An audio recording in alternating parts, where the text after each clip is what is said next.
religious supremacy, does not engage in racial supremacy.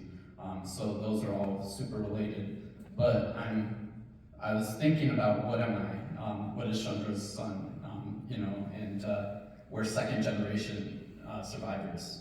My mom, her father in 1984, he was gunned down in an act of violence in England. He owned a shop, and it's like I've thought about this for a little bit because my mom, she couldn't talk about her father for about 25 years, and so part of why I learned how to publicly speak, I was on the speech team in high school, was to speak for common sense gun laws.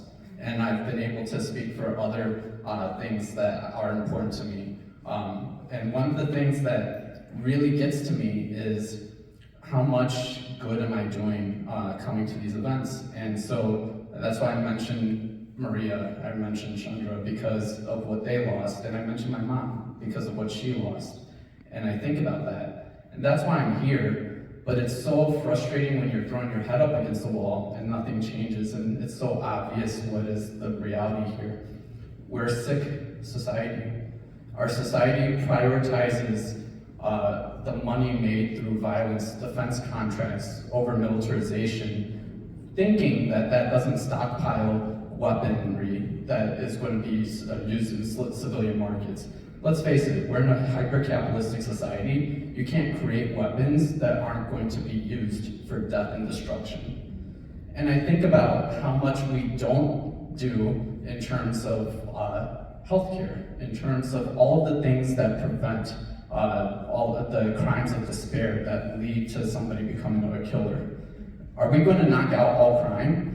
Absolutely not. That's not the ask here. The ask here is that we actually do certain regulatory things that can help us going along the way. But all of the partners for this are all lining their pockets for their next political campaign. And so these are the things that I bring to the table because it's really frustrating. It's really frustrating.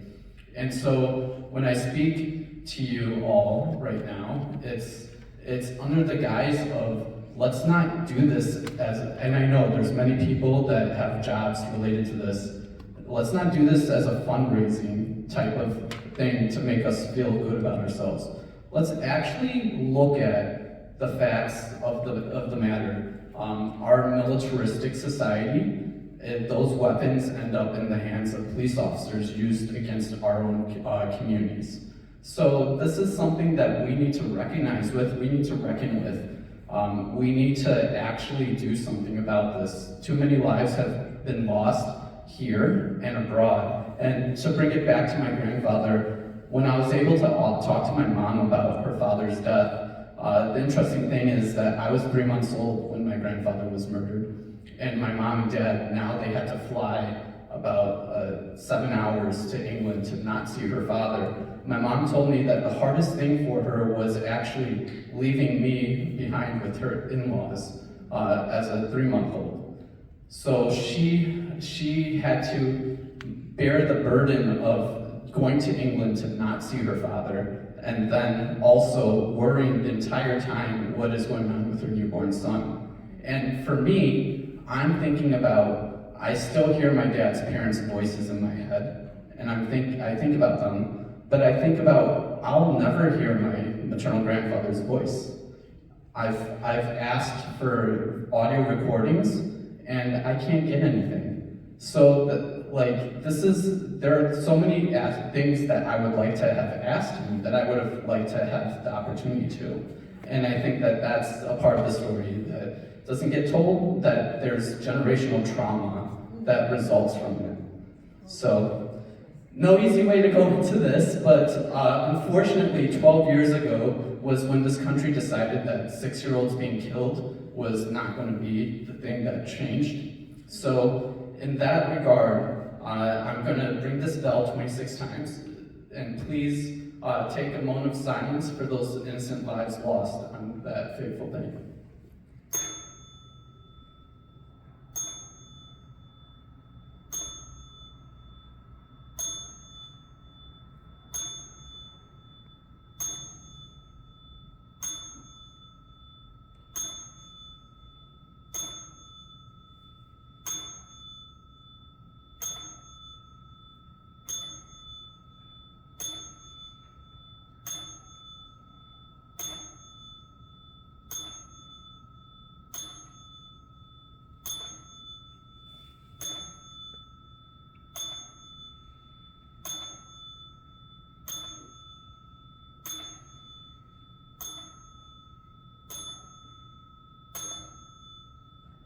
God bless you all.